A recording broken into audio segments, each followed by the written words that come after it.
Welcome back to the We Was Watching podcast. I'm your host, Brandon. I'm your other host, Chanel. And we are back to talk about Star Wars Andor Season 2, Mm-hmm. which I thought was the best they've ever done in Star Wars. Mm-hmm. But before we get into that, if you listen to us on Apple Podcasts or Spotify, you can leave us a review. If it's 5 stars, we'll read it on the show. You can also find us on YouTube at youtube.com/@WeWasWatching, or just search for the We Was Watching podcast. Please subscribe to our channel, like our videos, and hit the notification bell so you can see us go live, which we are live right now on YouTube. You can also email the show at wewaswatchingpodcast@gmail.com, and send us an email. Tell us what you think about the shows that we're reviewing, and we'll read those on the show. And then you can also follow us on social media on Twitter and Blue Sky at We Was Watching. Chanel, because I don't want to go a long time with this. But what did you think about Andor? As someone who, I don't know, you don't watch all the Star Wars shows, right? Not all of them. So what did you think? I have a lot to say. I thought it was good. I mean, I don't, like my thoughts come out throughout the review. So if this is, I always think about this is someone's first time listening, and I just say good. But let's see, it got me into thinking more about the lore of Star Wars, like from Disney's perspective of all that they have in this universe. There's a lot of things I enjoyed about it, and I think I told you at first, like it was slow getting through it for me, and I'll talk about why. But like season 2 was a lot faster for me to get through, because season 1, I think I just wasn't quite yet like bought into the why of the show, but I get it now. So I am, yeah, like I guess you could say I am a fan at this point in time. I'm like big on Andor. It was very good. What about you? Star Wars has always been a political show. I mean, movie Yeah, context, for real. uh, but it's always been that way in kind of like cartoonish terms. Like Right. it had a clear point of view. If you ever hear George Lucas talk about stuff, like he Hmm. would talk about like the rebels were inspired by the Viet Cong and the Vietnam people, the people of Vietnam Hmm. against us and things of that nature. I mean, When I he can see made it, that just from like the landscape of the show. Like, there's a lot of jungly yeah. battles. And so it's always been there, but it's just kind of been like um not super in depth. And then it focuses on most of the history focuses on the Skywalkers and Jedi and Sith and that stuff, which is interesting in its own way. But I've always thought that they could explore the politics of the universe a lot better and make something like truly Hmm. unique. And so Hmm. Rogue One was always my favorite Star Wars movie that they've ever done. And so this Why? is essentially the prequel of Rogue One because I thought Rogue One had the best characters. It didn't have anything to do with the Jedi, although Darth Vader is in Rogue One, and his scene is probably the best scene of Darth Vader of any movie we've seen of him. Hmm. And it just had really good characters, really good depth. It was emotional. And so Andor was a prequel to Rogue One. That's what it was. So, like casting as the big star of Rogue One, along Is with Jen he? Orso. Yeah, He's in the movie? yeah. This is the prequel for Oh, that movie. that's so funny. Okay. So so this is telling the story of like how he came to be like this person in the rebels who, spoiler alert, gives his life up to basically. So if you ever, I'm You can't assuming you do it have. without giving me a spoiler. Are you gonna watch Rogue One? I'm in. I mean, you got me in 2 seasons on this. I might as Oh, okay, well. yeah. I'm not gonna. Then I won't spoil you. But Okay. he is the co-star of Rogue One. And so this show um did that, right? This show, for me, at least for me, it did that. It was so, especially this season, was so good and so relevant to the times that we're in now. And the creator said he did that on purpose, obviously, but it's like incredibly relevant to the times that we're in now. And there's so many allegories to that. And I love how they didn't tiptoe over those things, but they also showed, like, sometimes, even though the side that's quote unquote right, they can do some fucked up shit too for it to Okay. be right. And so, and the show is basically telling you you almost have to in order to fight something that's so powerful in that way. So I really enjoyed that from this show. And so I'm not gonna go, we're not gonna do episode by episode because I mean it's 12 episodes. We'd be here all night doing that. I have no interest in doing that. So I want to talk about Oh, some like key I'll be here all themes. night because you made me watch two seasons of a show I had never seen before to catch up for this one moment. 2 seasons of a show that you've never seen before. That's only 2 seasons. I have a lot to say. Oh, because you're about to get into You has 5 seasons. No, we're not talking about you Oh, today. okay. Just Andor.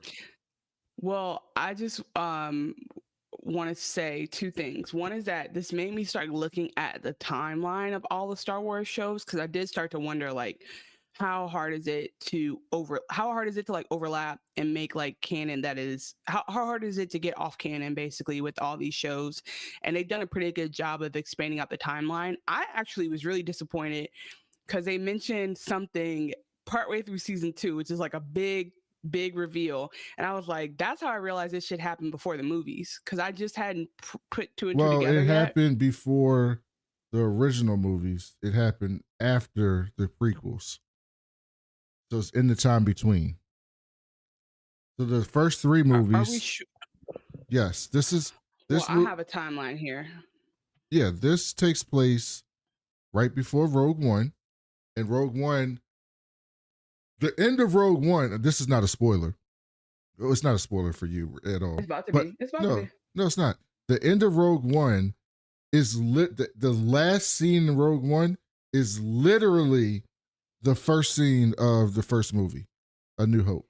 All So right, like, that's what I'm saying. No, but wait, no. Okay, I'm gonna disagree here. So in this timeline, it goes like chronological. Oh, I see what you're saying. Okay, yes, yep. So chronologically, in terms of shows, there's so the timeline, I didn't realize this till partway through. So part of this is going to be for people who are aware of Star Wars. Like I love the movies. Don't get like I'm not crazy. Don't get me wrong. I'm not a weirdo. I'm not Brandon who has never read or seen Harry Potter.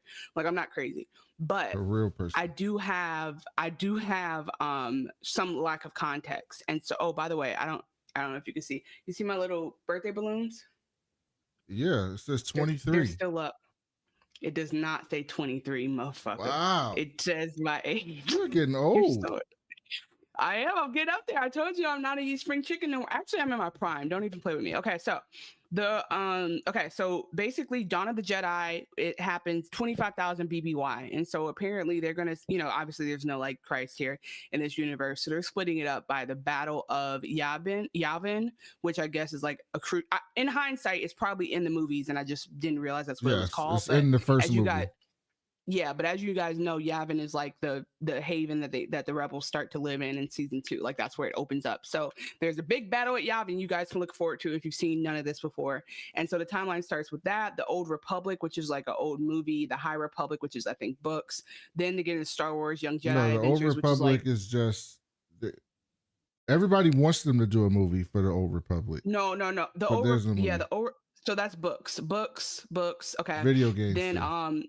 oh yeah, Star Wars Young Jedi Adventures is animated. It's not canon. It's canon, but it doesn't connect to any of the important characters. It's really for kids. The Acolyte, which apparently won't get another season, which gives a little bit. I think is this like the prequel to? No, it's not quite yet. I was gonna ask if this is the prequel to Ahsoka, but I don't even think No, she's in this one. Ahsoka takes place. Um, No. See, hold on. I'll help you. is she Ahso- in this though? Ahsoka is not in Andor, but Ahsoka is around during this time. Andor No, that's not what I'm crosses asking you. over. I'm asking you if she's in the Acolyte. I don't think No, Ahsoka is in the the Acolyte. Yeah, Acolyte that's what I takes was asking. place 100 years before Okay, the right. first movie. I mean, the first Yeah, prequel. 132 BBY. It said, by the way, though, it says they didn't get renewed for season 2. And I think No, it there was didn't. like a scene I saw going around where like the lightsaber changed colors and people were like, "What the fuck are you doing?" So like it changed colors while she was deciding about good or bad, which is we all know not canon. And then like you said, episode 1, Phantom Menace, episode 2, Attack of the Clones, episode 3, or Clone Wars is in between 2 and 3, then Revenge of the Sith, and then you have Emperor Palpatine around at that time. Obviously, Star Wars: The Bad Batch, which is animated. Maul Shadow Lord will be somewhere in here. Jedi Fallen Order is a video game. Solo comes in between here somewhere. Obi-Wan Kenobi comes in between here somewhere. Another video game. Rebels, and then that gets us into Andor is concurrent with Rebels. Rogue One comes right after Andor. Then the movies 4, 5, New Hope, Empire Strikes Back, Return of the Jedi, and then Mandalorian is post that time, and then Book of Boba Fett is after that. So I say, and then Ahsoka is after all of that. Thank you. So I say all that just because I could not. I was sad because they're fighting the revolution. They're leading the rebellion, and I realized, oh, this shit's gonna get worse. Like when you realize it happens before the movies, you realize like all of this is important, but you already know the ending's not the ending you want because it leads to the empire. It leads to the events of the movie, which is like it gets real bad. Yeah, it leads to the Death Star. This was all Okay, well, about. you just want to start at the end? I don't. I don't think we should go in order. I think we should just talk about the stuff we like. But like spoiler alert, guys. The whole thing is about the Death Star. That's the whole thing. Go ahead. All right, where do you want to go next? Well, here's the thing. This show is basically telling you when you first watch the show, if you watch Rebels or if you watch A New Hope, the rebellion is already like they're going, right? It's like we got a plan, we got a base, we're out here doing shit. Like yeah, they're organized. This is what we're doing. This show is basically like, okay, how did we get from a bunch of different groups just committing terror acts and fighting against the empire however they see fit to an organized group of people who were like, yeah, we're all together trying to take these people down with some off groups, which you see in some of the other properties, but for the most part, a group together. And so I like how they did that, how they kind of tied all that in with the story of Cassian and how he himself went from when we first see him in season 1, he's basically like, yeah, I'm just doing this shit for money. Like, I don't give a fuck about any of this stuff. By the time you see him in Rogue One, he's like in the Rebels, right? And so this is like, how do you get him from there to that point? And so I really enjoyed that. But what I wanted to ask you as someone who's like, you watch Star Wars, but it's not like your thing, is did it bother you? I didn't say that. The side stories, the new shit is not my thing. Let me tell you something. I got all the Star Wars movies on DVD. Do you know I was like a 14-year-old black child in Detroit asking for those? Why'd you have to put so don't black? try to play with. because I was like, everybody was listening to Blade Icewood, and I was like, I would like to watch Star Wars. Like, it was tough being a nerd back then. Everyone where I watches was at. Star Wars. What black people don't watch No Star one Wars? in my family watched Star Wars. I don't believe you. I'm telling you, I don't believe you. All right, let's keep Who going. doesn't watch Star Wars? My Detroit ass family did not know what it was. They were not into it. I'm trying to tell you something. It was hard being blurty. It was hard. And you're not going to take that away from me. You're not going to rewrite my story. So my point is that I have a CD book that includes my 6 episodes of Star Wars. So all I'm saying is, don't play me like I don't know what I'm talking about. It's just like they're adding a whole bunch of shit in. Like, I didn't say you didn't know what you're talking about. I said Star Wars is not your thing. I didn't say what. So how about this? If you just don't know what you're about to say, let's just, maybe Star Wars is your thing. It just hasn't been in a while because you watch other stuff. This is for you, person. Well, I don't know why you're taking offense to that.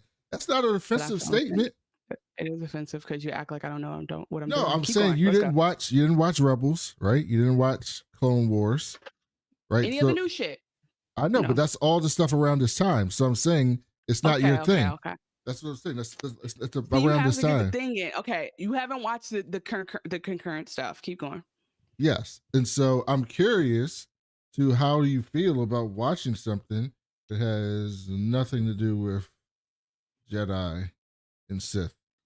Nothing to do. Well, I think like that's why. That's a good question, because that's why it's helpful for me to get context of like when this is happening, because I didn't know. Like, again, this could be a story. This to me is just a story happening in the galaxy. So help me realize, like you said, this is bridging between this organized story we get in episode 4 to like whatever the fuck else is going on was valuable for me. And I think I never see. Here's the reason. I'm gonna tell you the truth about why I'm so surprised. What confused me the whole time was the accent. Because you immediately have this guy who just looks like a guy, right? He's not Pedro Pascal. He's just a regular old actor. And he has an accent like he's from the Eastern Bloc. And I was just like, is this the guy? Like the whole time I was like, this is the dude. Like what? Because there's nothing. The problem is Andor doesn't give us any, like, okay, if you see Anakin with the Sky Racers and his mom, you have this backstory of why he can be a badass, like you saw from the beginning. Andor just starts and they're like, hey, trust us, this dude is the shit. And I think it just took me a while to be like, are you sure? Like, why him? And so I think, I know the why him is his whole thing of like, I don't want to be a part of it, whatever, but like even more so, like, yeah, he takes out those 2, the very beginning of the pilot is him taking out 2 guards or whatever, who are fucking with him, and he does it very well. But like, I still don't have the context. Is it because of growing up in Ferrix, or like, what is it of why he's that way? So that's why I was like, is this show going to change? Is this show going to be different? Like, am I going to focus on other stuff? And I do, not to take all this extra time, but I do just need to say this: the season 1 was prison a part of season 1 or season 2? Prison? That was season 1. You should just told me to wait till I got to that. That is when this show made me laugh out loud. First of all, this is what I wanted to say about these characters, since you want to like be general about it. First of all, Cassian, I've told you this multiple times, and I know you didn't know what I meant by this. Cassian is precious. And do you have any idea why I say that? No. Do you remember the movie Precious? So you know what I'm talking about. Yes. I think at this point it's not impressive. Do you know that story was just like a bunch of terrible things that have happened to people in the social system who need support put in one? Like, that wasn't like one person's story. It was like all the worst shit you've ever seen happen in one person's story. That's what the fuck Cassian is. This motherfucker went through every ailment, every bad thing that could happen to him season 1. His mom dies. He gets accosted by police. He gets like police harassment, and then he ends up having a bounty on him. He gets people who don't even know him have his name in their mouth. The Empire wants him dead, basically.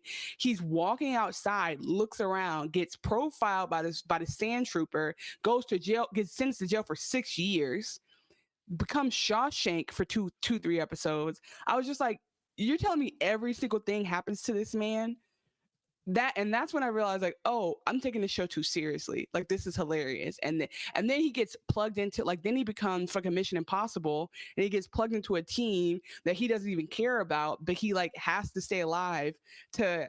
And he's also like, besides him being precious, he's like, um he gives eldest sister energy, because Cassian is like, leave me out of it, but then he's like, if you're gonna put me in it, I'm gonna do a good job. Like, you're not gonna ruin my reputation. So like, everything he gets put into, even though he doesn't want to do it, he's like, oh, fuck it, I'll fly the ship and I'm gonna get us out of there safely. Like, oh, I'll take the gun and I'll kill everyone. Like, Cassian is just reluctantly great at everything. It just took me a minute to like wrap my head around him as a character. And Bix got on my nerves too, until like she went through what she went through.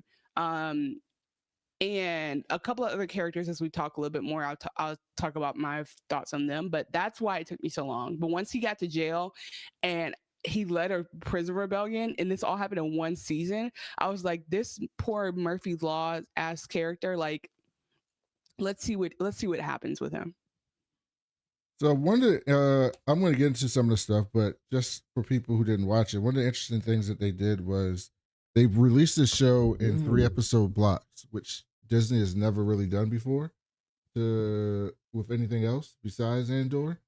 And this year they did it in each 3-episode block was a year leading up to basically Rogue One.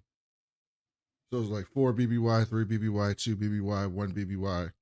And then the end of the show was like leading right into Rogue One. So I thought that was an interesting thing to kind of tell you where they are in time. And I thought it was a bold thing to have a year time jump after every third episode. So for every 3 episodes, a year time jump. Love that. We covered a lot of ground in season 2. Yep. Yeah. So I thought that was really cool to be able to go through a lot of stuff. And it didn't feel like you were missing stuff. Like, it was stuff that happened where you're like, oh, I wonder how they got in this situation. But they always kind of like weave it into the story of like why these things exist. And they wrote the story so well where like you didn't need a lot of exposition to be like, all right, because they wrote it into like, all right, well, this is what's going to happen next. Like, I think the first thing was like, okay, they're on this planet. Like, so then you see them more established, or you see him doing, I think season 2 definitely opened with him doing a mission. So like, they already established this motherfucker's doing missions. He's Tom Cruise this whole season. And so like, when you see that evolve, or when you see him like have a moment to breathe, you could just assume this whole year he's been doing missions. And as you see him getting more and more tired, you see that.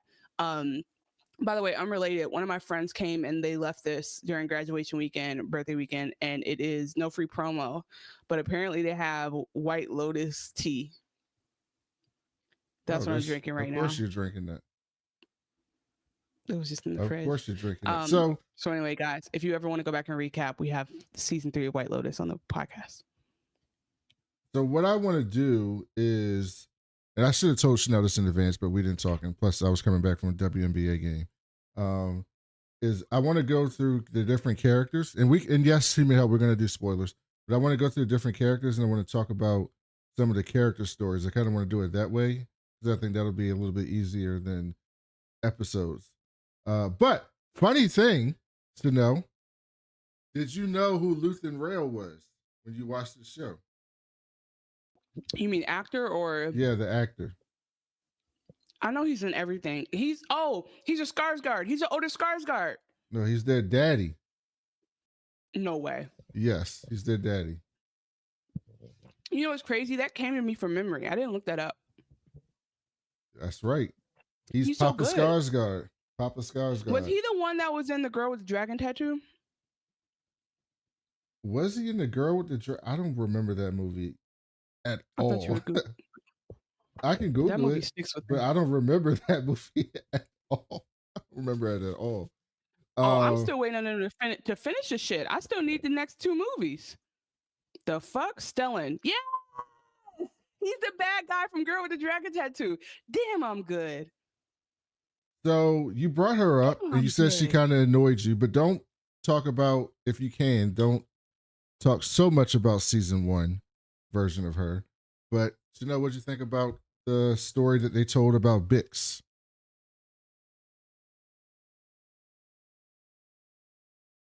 Oops, I opened a tab and my computer freaked out. Did you hear me? I'm on my old computer, the one that used to freeze up. Yeah, no, I think I'm caught up now.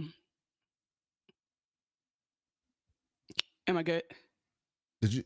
Yeah. Did you hear what I Okay. said? Oh, don't act like, oh, I'm just trying to double check. So Bix season 2. So basically, well, it's funny to jump in with her because she was trying to like be healthy season 1 and have like some boundaries with casting because he's a bad boy and he's never kind of, he's on the run.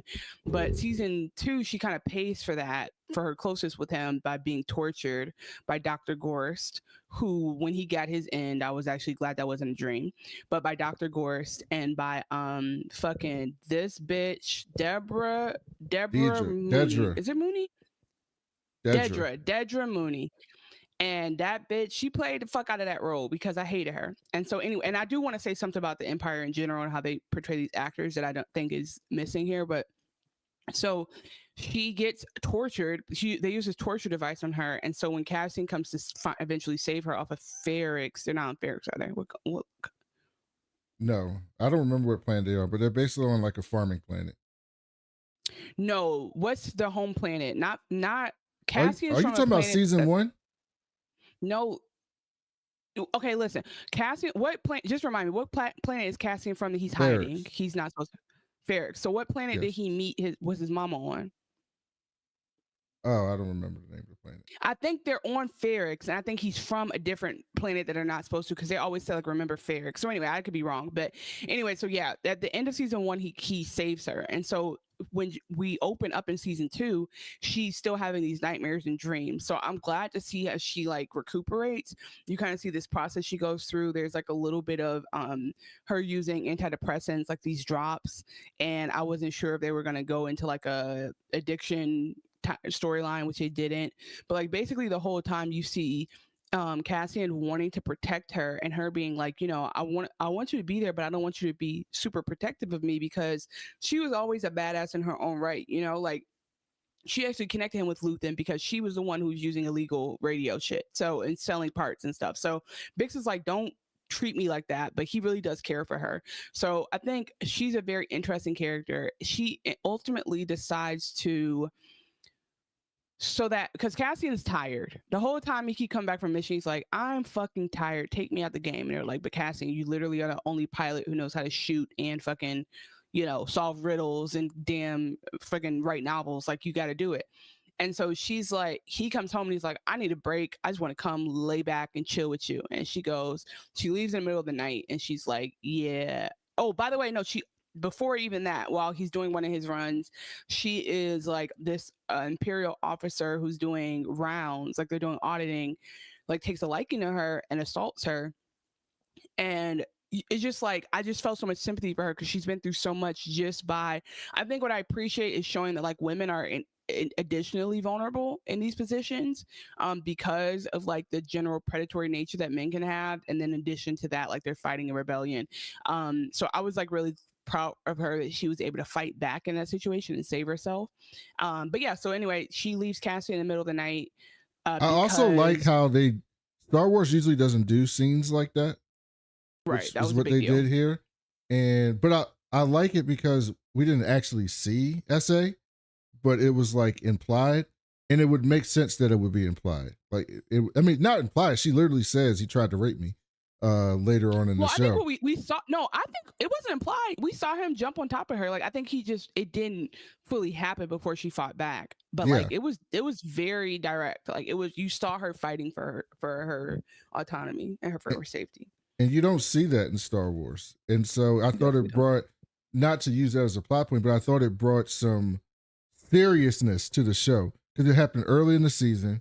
And if you watch that, it's almost like, okay, this is not fun. This is not fun. Happy-go-lucky Star Wars. Pew, pew, pew. We're going to shoot some stuff up. It's like, no, this is really gritty and serious shit. And the Empire is not somebody that you should, the Imperials are not somebody that you should be rooting for.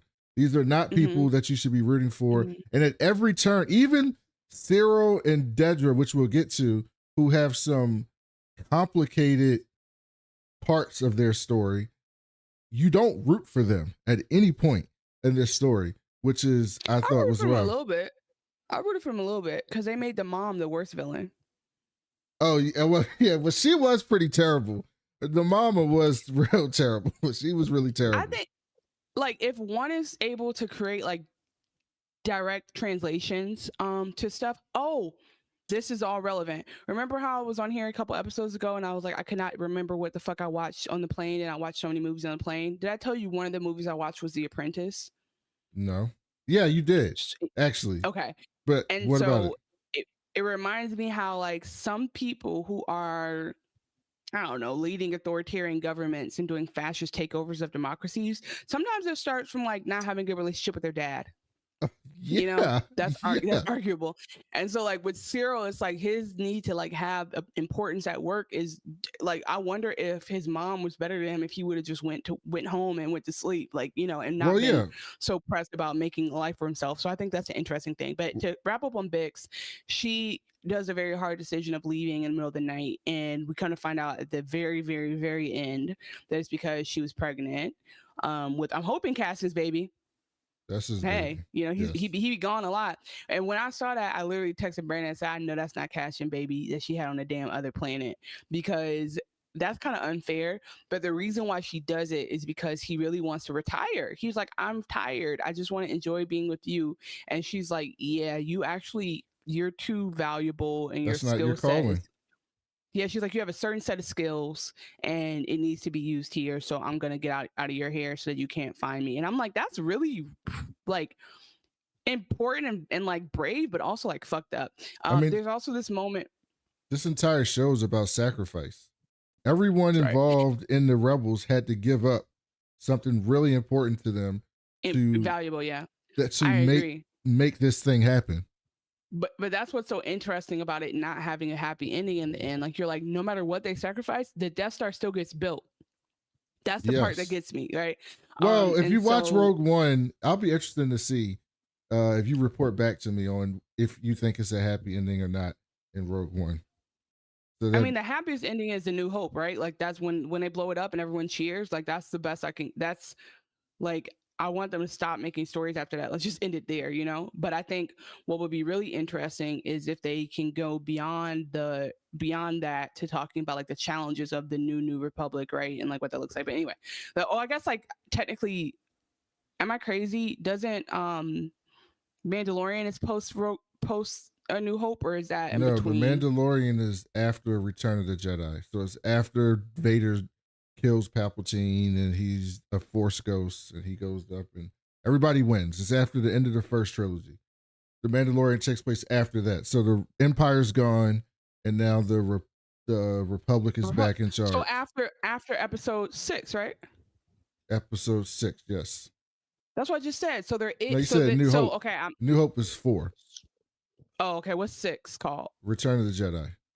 Return of Jedi. Okay. Yeah. So I take that back, guys. We do have content that's about the after the Republic, and I don't know, because fucking fucking Dinja or whatever his name is in Mandalorian. I was so close because I was just saying words. He shows that it's not that great. It's not that great post like Revolution. Well, no, it's much better. It's much better. It is much better, but it is interesting. And now I remember it. That's why they're like, we don't want Imperial money no more. Yes. Oh, okay. It's clicking. It's clicking. So, you know what's so funny? Like, I think about this all the time. Men will waste a lot of energy and money and intuition on sports. Some men. And nerdy men will waste a lot of money and intuition on lore. And that's why, and if y'all could put down the sports and the lore, think about how emotionally available y'all would be. You ever think about that? Like, if you spent this much time learning lore as like learning more about like the things your wife likes to do, how would that improve you as a Some of us can do both. I love that for you. You know what? Because I said that. You saw I hesitated with that because you actually are a great partner. But there are some men out there who know all of Tom Brady's stats, but they don't know their wife's middle name. You know, so keep that in mind. That's why I'm not great at any particular lore, because I have women things in my head. But okay, so basically, that's Bix. That's Bix. I want to stick to the women characters first, and then we'll get into finish up with the men.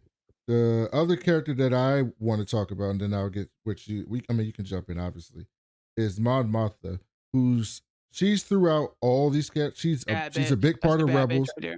She's a big part of Rebels. She's in the old movies. She's in the third She's in the trilogy. old movies. Yeah, Who Mon plays Mothma's her? in the old movies. Don't tell me the same actress plays her. That'd be too good. That's not the same What? actress, right? Huh? Mon Mothma? Yes, it's the same actress. She's in the movies too. Yeah. She's in the Cool. she's in the prequels. Yeah, I was just double checking. Like, But she's also in Rebels, and she's also in a bunch of other stuff. But what's his name? What's his name? The Bail Organa. Ben, That's Leia's adopted daddy. Right, but what's his name? Bail Organa. That's not Lou Diamond Phillips. Oh, what's the actor's name? Oh, I didn't know what you were saying. I was like, what are you saying? I always think that's Lou Diamond Phillips. That was the first time I realized, oh, this is somebody from the movie. No, that's Benjamin Bratt from Law and Order. Benjamin Bratt. That's the first time I said, I know you. So that's continuity wise, you would have had to have fucking original Lando Calrissian walk across that stage for me to understand that this is all the same characters. Because it's just been, you have to understand, when I saw episodes 1, 2, and 3, Hayden Christensen was all I was thinking about. Unfortunately. So Mon Mothma story is very interesting because she's a senator. She's this like highfalutin person on Chandrila, which is like senior senator from Chandrila, which is like a world that's like has very traditional values, and it's very interesting. It's very tribal. Yeah. She basically gives up for the thing of sacrifice. She basically gives up her daughter for the rebellion. Like she marries her daughter off. Lifestyle. She marries her daughter off for money essentially, so that she can fund the rebellion. And and she's living like a double life. I'm tit for tat though. No, I would agree with you, but I would say the double life and like the security of being a senior citizen and looking away is what she gives up. But the daughter was like how she kept her freedom, because what was going to happen is she was just going to get arrested earlier once they found that. So like she had already sacrificed the money to the rebellion. The daughter was so that she wouldn't get caught. But obviously you're not wrong. I'm just saying like that's one way to think about it. And it's interesting because you see her at this wedding, and she basically tries to go to her daughter and be like, all right, you don't got to do this. And her daughter's like, dog, I'm good with all this fucking shit. I'm cool with it. I love this shit. You see this dress I got? This shit fire. The daughter was a bitch. Couldn't stand the daughter from the minute I laid eyes on her. Because first of all, her and the husband were so mean to her mom. And I'm just like, maybe Mon Mothma was a bad mom before this. Like, obviously, like, it is a lot to have a job and be a mother and be a spouse and be a part of the rebellion and be living that double life. But her family was so like dismissive of her. And so I do think it's very interesting. And I would actually see a Mon Mothma movie prequel, but I'd just be curious about, was she an asshole and like a stuck up haughty person, and then she became indoctrinated, and then like her family was still punishing her for how she used to be, or were they just she's assholes? Just a good person who doesn't trust Palpatine, essentially. He's like, he's trash. I'm talking specifically about the daughter and the husband and how they treated her. Like because I don't know, because again, I watch all of this back to back, and so I really was noticing, like, before the wedding, the daughter just act like she didn't like the mom. They were like always rude to her whenever she came around, and I just thought that was very interesting. So it's the funniest thing was we didn't see this motherfucker all season, but at the very end of season 2, they show that the husband's moved on and like has a new. Oh, sorry. Well, that cracked me up. And so throughout the season, she's like getting pushed closer and closer to the edge, to the point where she's just like, I'm about to set this whole shit on fire at some point. And so, because this will be a little bit quick. It's personal, but it's also like the emperor, like the empire is actively like committing atrocities. It just gets we'll get to episode 8 too, which to me was the best episode they've ever done on any Star Wars show ever. But Mon Mothma basically, after the attack on Gorman, which was like a false flag attack essentially that they used to generate ill will to cast propaganda to cast the rebels as like these terrorists, terrible people, which was that we'll get into the episode specifically. That's the one episode I did want to talk about specifically. But anyway, Mon Moth was like, "Yo, it's time. Like, I got to go talk to these motherfuckers. I'm about to set it off." And Bill's like, "If you do this, that's it. Like, it's no more You senior need to leave senator. immediately. Like, you get to live this Yeah. life. Like, you on the run at this point going forward." And she's like, "I got to do what I got to do." And this is one of the most relevant things to me, to the point that I actually got the transcript of her speech, because I thought it was like, when you hear it, it's like, yo, this is something I could see a left, like a progressive politician saying on the floor of the Senate, like today. Like, it could happen. It could happen anytime. I wouldn't be surprised if some politician, because politicians can be corny in some ways, if some politician actually read this speech on the floor to talk about what's happening today. So my mouth is. But I also want to say, like, this is what, before you get into it, this is what people's critique is, though, of the Democratic Party. It's like, so we see that from her perspective, she's doing what she can as a senior senator, but as we see as audience, it's already fucked up. Like, the foundation's cracked, the empire has been putting their roots down everywhere, the laws are fucked up. And so it's like, her taking that stand was valuable and important and memorable, but like, it was too little too late in a way. No, and that is it's what the I think is, opposite. Her taking that stand is what kicks off everything that happens. No, I hear you. I'm just saying, like, from the perspective of like this, we are at the point, we are past that point, I think now, where we're like in real life. And it's like that Cory Booker getting up there and doing a speech about positivity is not going to unarrest the senators or the governors that they're arresting for keeping books in the library. You know what I mean? Like, we already have fascism happening. And so I think that's what's really interesting, is that we might take these parallels and realize we're in season 4, babes. No. Like, we're in the Empire Strikes Back. I mean, no, I don't think we're even where they were at this point, right? Like, in this, I mean, what happened in Gorman had just happened when she said this, right? So like, what this was basically someone giving up their privilege to join the fight, was what it was. And I'm going to take all those connections with me. In the real world, right? In the real world, there's genocide happening, and people are still doing speeches, but we're past that. That's all I'm trying to say. Yeah, but the speeches are needed, because if you don't speak to it, no one will care. People will just go on to whatever's happening in their life, or whatever happens the next day, or the next fucked up thing that happens. And so someone has to bring that to the forefront. And in this context, it's a little different, because people don't know that Palpatine is, well, first of all, I don't know if you know this, but, and I'm not saying this as like any type of judgment. I'm saying I don't know if you know this. None of those motherfuckers know that Palpatine's a Sith Lord, right? They don't know that he's Darth Sidious. They don't know that he's in charge of the Sith and that he's got the dark side and all that. They just know that he was the guy. He was the, well, no. A lot of them like him. A lot of them like him. They just know that he was the chancellor, right? He was the chancellor, and basically he convinced them that the Jedi were terrible people, which is why they did Order 66, to kill all the Jedi and put them on the run. And that essentially I have to create martial law, or these rogue people with these powers are going to fucking destroy everything.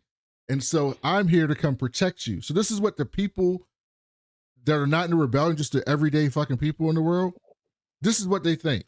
And then there's tons of senators who are like, yeah, Palpatine he's keeping us safe. That's what he's there for. And so she was the first person to say no. Like, he is the one that's doing all this bad shit. Like, he's a terrible fucking human being. He's a horrible person, which is basically putting a name to the bad stuff, which no one else up to this point had done.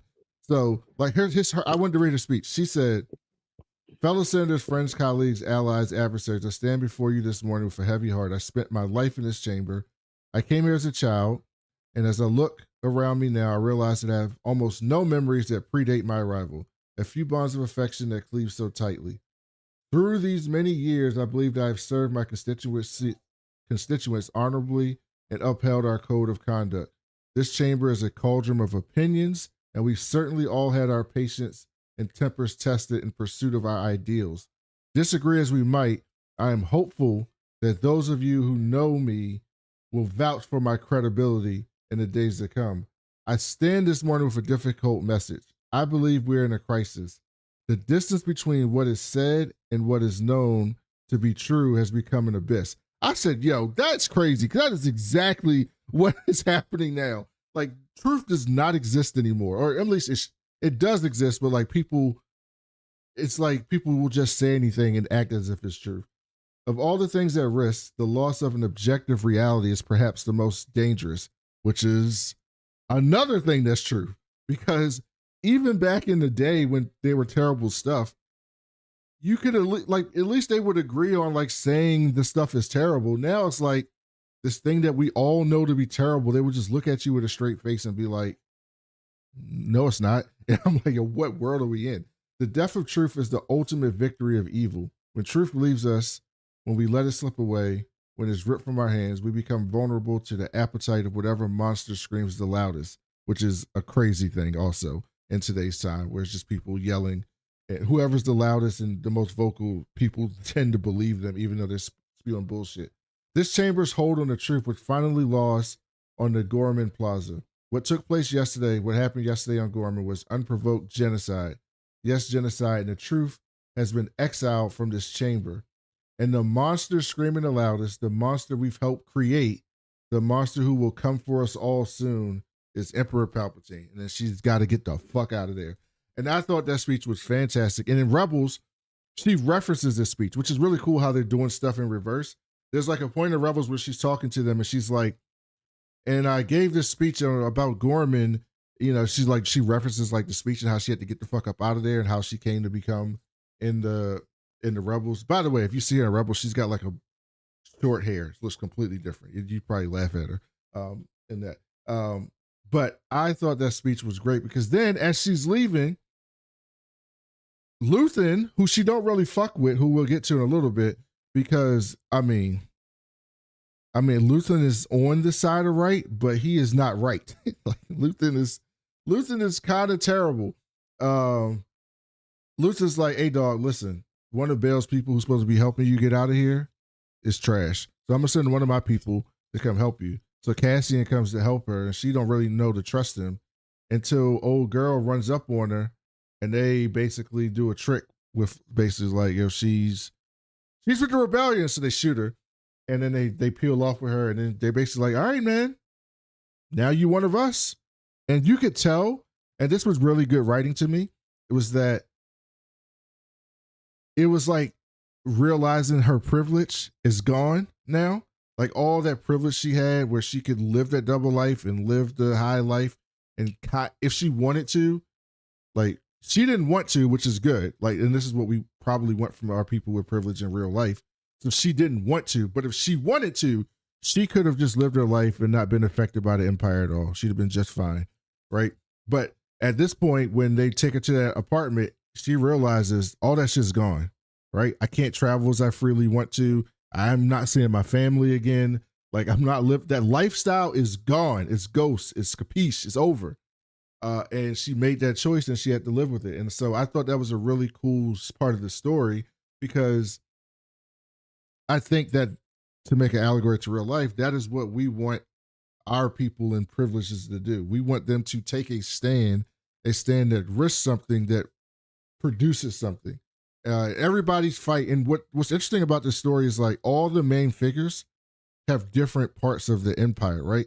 Bail Organa is like trying to build a military force. Like he wants like an organized military like force in the rebels so that they can do tactical like attacks on stuff.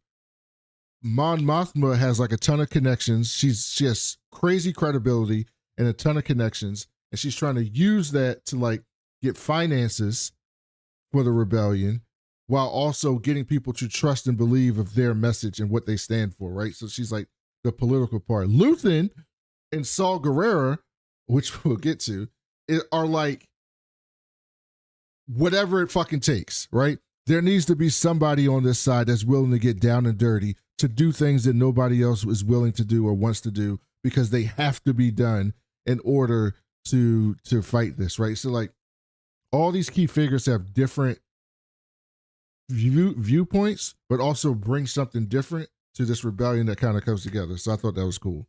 So I don't know. I wanted to talk about her with that. Yeah, I think with her, what I would definitely very accurate highlight. I think the commentary that I have with her, first of all, like I said before, I felt really bad for her in her home life because she clearly had like um oh yeah, like she definitely was living the simple life. Um but like so they showed that she was kind of like trapped in this arranged marriage kind of thing where like they were making the best of it, but she wasn't truly happy. And then she had parts of herself she couldn't show. And it's almost like a funny, like reverse White Lotus where her family's constantly affirming, like, don't tell me the fucking truth. I don't want to know. Like, I'd rather be happy and be like caught up in this lifestyle. So like she has a daughter who, like you said, she gave up her daughter who was actually like happy to like act like everything's fine and kind of like live in the old world and just be privileged. So I do agree that like people like Mon Mothma and people, what a name, Bail Lundgren, Organa. whatever his name is, Bail Organa. Bail Organa. He was. Those people are impressive to me because that is like the power of empathy coming through. The other, or like even a Vel, like Vel is like once she saw the call, she was like, actually, I can't go back to being a socialite. Like, how the fuck can I do that when I know people are going through it? And she goes through a lot to like be validated as a rebel. Like by the end, she's not, but like in season 1, and then but what I wanted to say is like it is speaking to the bigger conversation here. So like if we're gonna say that this show is getting real, then I guess we're talking about what's happening in the Western world, right? Like, is that not what we're talking about? And so when I compare not the just two, the Western world, to be honest, it's a lot.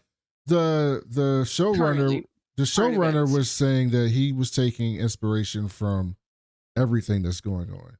So different rebellions across the world, different refugees situations, like fascist government uprising, which is happening not just in the Western world, but across the world with that. But yeah, Well, this with speech was that, very Western world. yeah. So like with that said, I guess all I'm trying to say is that what's interesting about it is like Luthen is also a very did I freeze? No, you're good. Go Can ahead. you hear me? You're good. Oh, Luthen is also a very interesting character because Luthen we learned in season 2, Luthen was a soldier who like gave up. He was like a sergeant. And like the evils of war just got to him. So oh wow, I just saw, so my camera I was backed up and then it caught up and I saw that I saw my lazy eye. Second in the catch up.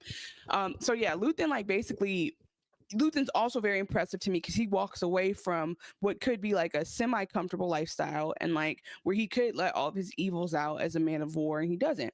But people, well, he still does. So him and he still does. Yeah, but him and Clea, have this life where like they go and they observe what the Empire is doing. So my point is, what you said is right. Living on Coruscant, and like she says in the beginning of her speech, I've been here for so long, I forget what it's like not being here. So it does show that like truth does become unreal when people get to a place where the people who live in the places where things are happening are not for some reason reliable sources to the people who are like far away from it. And I think that's where we have this disconnect where like people can be like, hey, there's kids in cages, and someone can be like, I don't believe that. And it's like, okay, so you haven't seen it, but somebody went and said they saw it. What's your reason not to believe it just because you don't want to? And I think that is really like what we still haven't gotten to, like in the human condition of like why. And I do ultimately feel like it's something you have to do with patriarchy, but whatever. So I think just kind of thinking about why characters are very interesting to me. Like someone like Cassian is like born in that world, but he's like, I just don't want no trouble, and trouble's following me. But I guess I'm a messenger as confirmed by the Force. And then you have other people like Mon Mothma who are like, hey, I saw this and I can't can't turn away from it. But you have some people in the middle who don't feel that strongly about it. So even the people you mentioned, like people who like Dedra believes in the fucking empire. If she thinks it's doing the right thing, that is very scary to me, because I do understand that, but it's like the fact that it just really makes me think about like law enforcement in general, and the fact that like we are so comfortable with this idea of good guys versus bad guys, and how I don't know how to explain it. Like we need to deconstruct that, but I don't know how, in a way that like is helpful to stopping atrocities. Well, yeah, no, you're 100% right. So, well, first of all, this is my Mothma in Rebels. This was the haircut I was telling you about. Oh That's no, what it she looks looks like like. her. That's what That's she what she looks looks like like. now. But I I said mean, we it don't look like her, but can transition to Dedra because I think that's interesting. So Dedra grew up fucked up, right? She didn't really have no parents. She grew up in like an empire. she basically grew up in like Black Widow camp. Like they just boarding put her. school of some sort, yeah. Yeah. And her whole thing is, first of all, there's not many women in the Empire. This is canon. Even in the Legend series and everything, the books and everything they've ever done, there are some women, but there's very few women.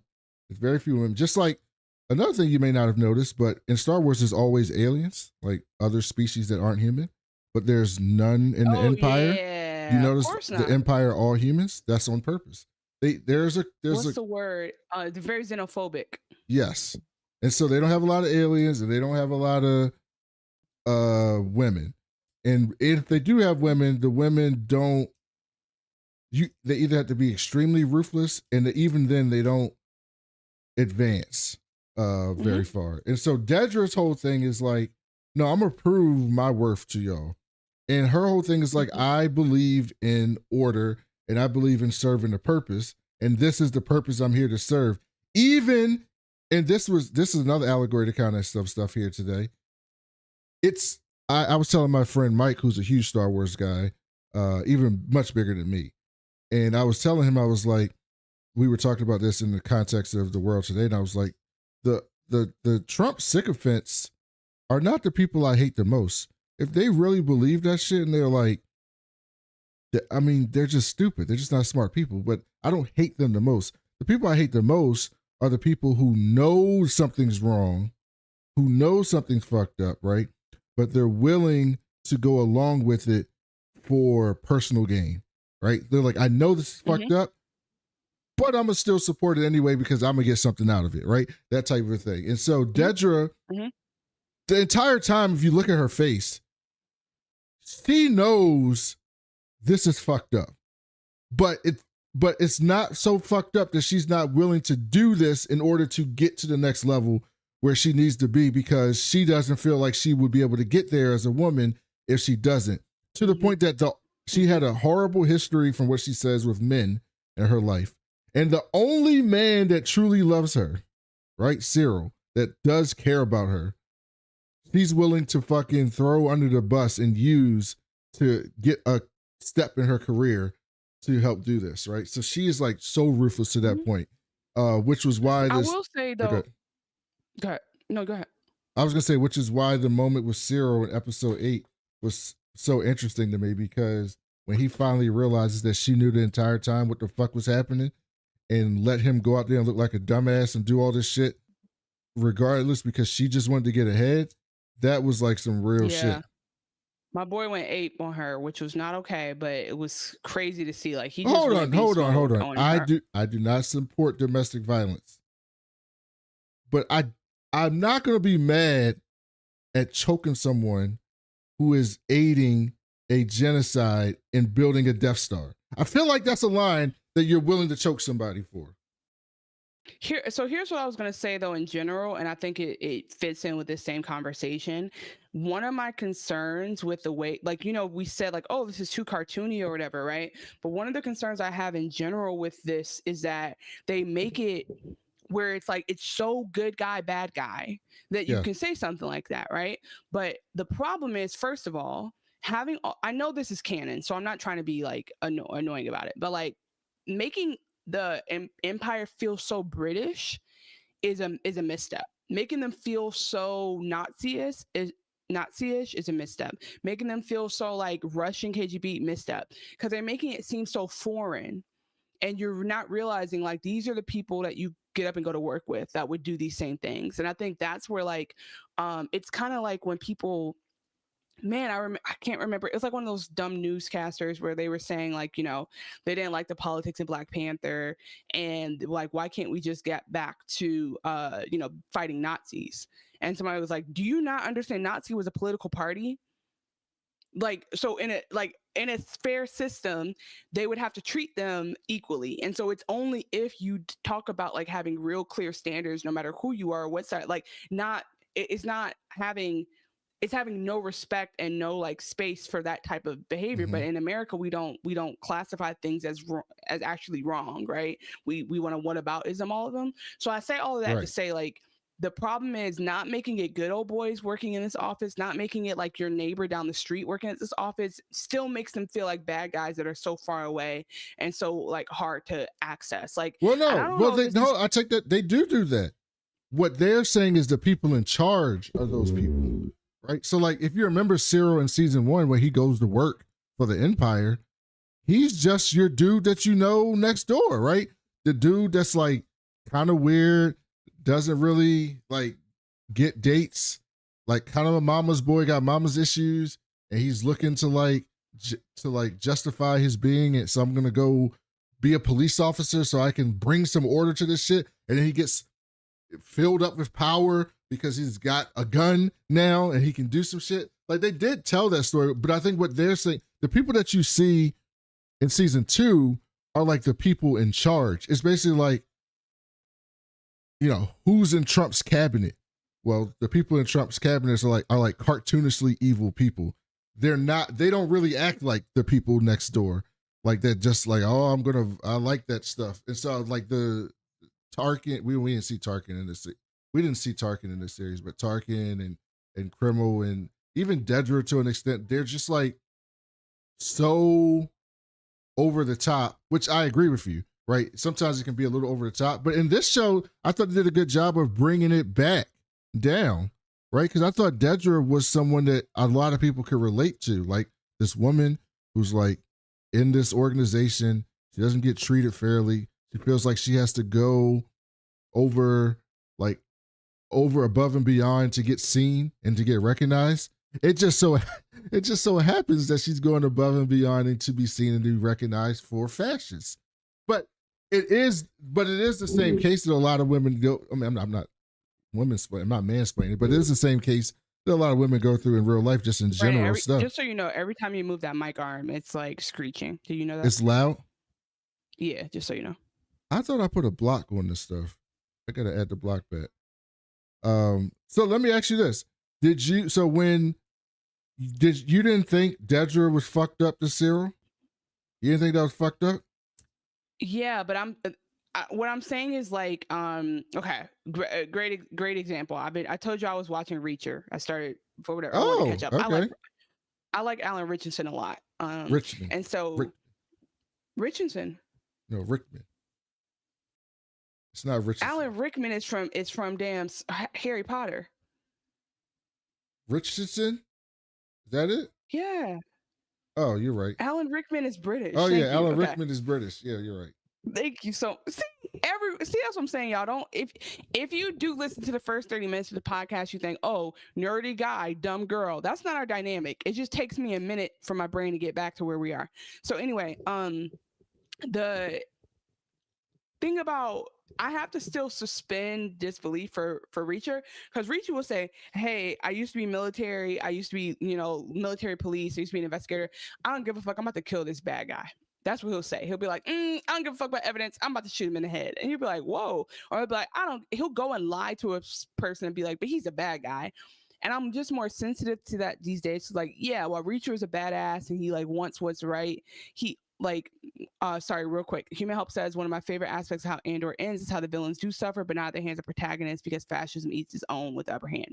That's a fact. Mm-hmm. They come for me. They come for you today. They're coming for us tomorrow night, basically. Or yep. I'm messing up the James Baldwin quote, but so the point I'm trying to make is that like there's rule of law for a reason. And I think that like Reacher like leans on this idea of like frontier justice and like what's right is right, and there's such thing as bending the rules to hurt people. But it's like Mm-hmm. there's due process and rule of law for a reason, because Mm-hmm. everybody's not Reacher with like a clear set of morals where he's trying to like end sex trafficking. Like it's not always that, but Yeah. some people think it is that, right?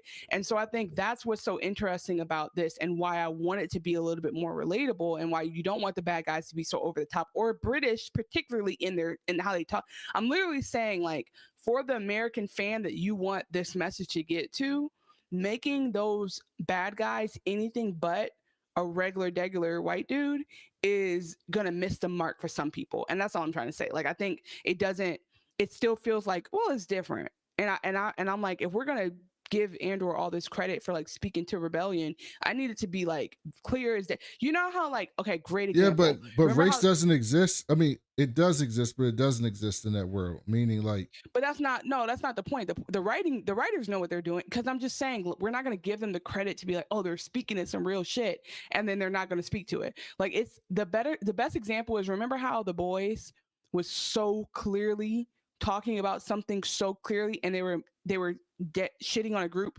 so specifically to where like they could either be offended by it or they could take note and like learn from it and be like, oh, I don't like seeing myself in this. yeah, but even in The Boys, they were like black Homelander supporters and Which is women in real Homelander, life. yeah, and women Homelander supporters and things like that. No, what you're saying is they shouldn't have made it anything but a white man, American white man. And I'm saying, No, I'm saying that no. I'm saying that the bad guy, the Empire has a sense of like a British or European police force. It does not feel Western, even though yeah, this is a galaxy well, where people have all kind of. I'm a just little saying, the bit. closer you can make it to home, the easier you're gonna actually. I'm not trying to give it all this Episode credit 8, for like because speaking to it. let's talk about it, because that brings us to episode 8 at Gorman, right? That was very like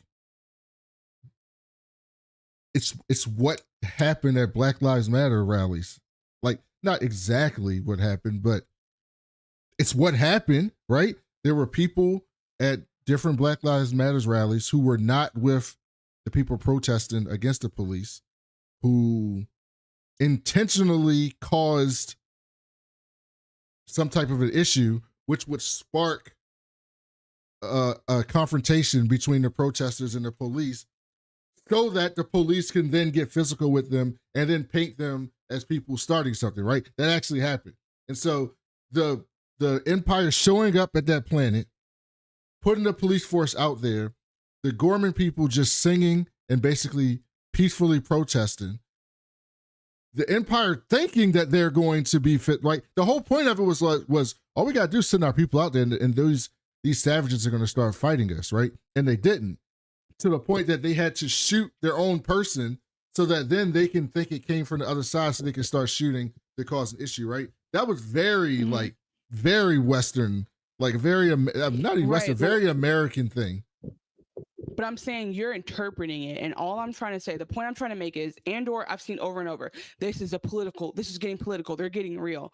And my thing is, it's still not real enough for me personally to give it all that credit, because it's not hitting home enough the way that like something else could. And it's not going to make, for me and you, we're looking for the allegory, we're looking for meaning in art. If you're going to speak about it, I want you to slap somebody in the face who needs to be slapped in the face about this. That's all I'm saying. I thought it was a slap in the face. I'm surprised you didn't think but that. the fact that you just said it's like Black Lives Matter, but not, is the point I'm trying to make. I want it to be eerily similar. Yeah, but it can't. But it can't, because it takes place in space with aliens. But that's not. So it can't be. What are we they doing can't here? just have. Then you're gaslighting me. No, they're not gaslighting. They're making an allegory. They can't just, because the point of doing that is to take people out of their preconceived notions of something, right? A lot of people view Black Lives Matter in a way because they view black people in that way, right? And there's been proof that people can change how they view these things when they see themselves in that situation. You shouldn't have to, but when they do, and I'm not they saying, do. I don't think the people who need to see this are seeing themselves in it. That's what I'm saying. But they do, because the people who are watching this aren't like, go Go Imperials. You're doing the right thing. I think that's not my point. My point is that because the Imperials feel so non-specific to the shit we're going through, like they just feel like a bad guy force with like nice spiffy uniforms. What I'm saying is like there are going to be people who watch it and think they are the Gormans, even though they are the Empire. No, but that's not happening though, because they're mad. The people that you're talking about, the people that you're talking about, they think this is woke Disney bullshit. Why are you doing like they see this happening and they get uncomfortable. They see it.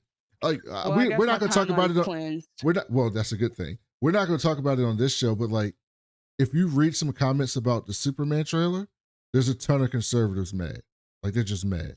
They're super mad at that trailer. They think it's like woke bullshit. Why are you doing this to Superman? Oh, because I haven't watched it yet because I was so excited about Ironheart.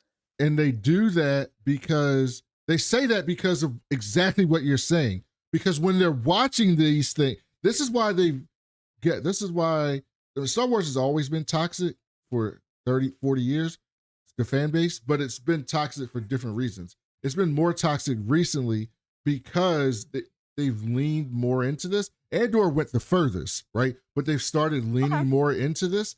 And the people who are watching it are starting to see themselves as the Empire. And they're like, I'm not the Empire. I don't think I'm bad. Like, why are you doing this? This must be woke, Marxist, Disney, DEI bullshit, right?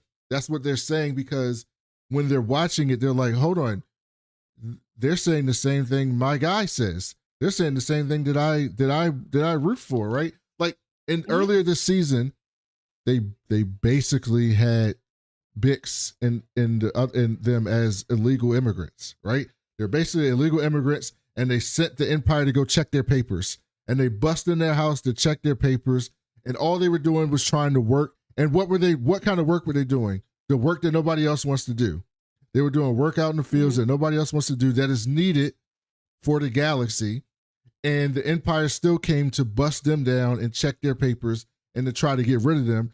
And in order to keep them from getting rid of them, they even proposition her for sex, for her own dignity, to stay clean, and then try to forcefully take it from her because they thought they were better than her and had the power to do so. Like they are slapping you. I mean, they're not slapping you in the face to the point that you can't enjoy the show. But I think you're right. I agree with you. But I think that is what's happening, and that's why those people that you're talking about don't like this stuff. That's why they don't like these shows, because when they watch it, they are seeing themselves as the bad guys. And if you watch the show, if I watched the show where they portrayed BLM, or they portrayed some type of black liberation movement as like the worst people in the world, I'd probably be like, yeah, I don't like this show. This is not for me. I don't like this show, right? And so the people who you're talking about don't like these movies. They don't like these shows because Disney has been, not to this extent, but have been leaning into, you guys are really the Empire, right? And so they don't like that. So I think you did a good job of cleansing your timeline, because you don't see these things, but I see these things, and they really don't like it. Like if you go into the comments of yeah, if you go under the comments of like Andor posts, you'll see them. Like you'll see. And now it's hard to tell on Twitter because there's so many fucking bots. Twitter is successful these days. Yeah, like Twitter is disgusting. There's so many bots that you don't even know if they're real people doing that stuff anymore. Right. So it's kind of hard to tell on that shit. But no, I agree. So let me ask you this, let's go, because I want to get to a couple more people, because we're only hour and 13. We're doing fine. So you brought up, we've done Dedra, we did Bix, we did Mon Mothma. So what you brought up Luthen. Knowing how you view things politically to an extent, I was curious what you thought about Luthen. Did you align? Did you think he was chaotic good? You know how they say it in those games, chaotic good. Yeah, like that type. What you think he was? I do think this show did make me think a lot about like how I should have took that philosophy class, but I dropped it because it was too complicated. And I think this is like a philosophical conversation to have. But Luthen is like the godfather of the movement to me. Like none of this shit. Like look at all this shit. We built all this shit. That's him, because nothing would have happened if he hadn't been well placed where he was to be like on Coruscant, a part of like the pushback.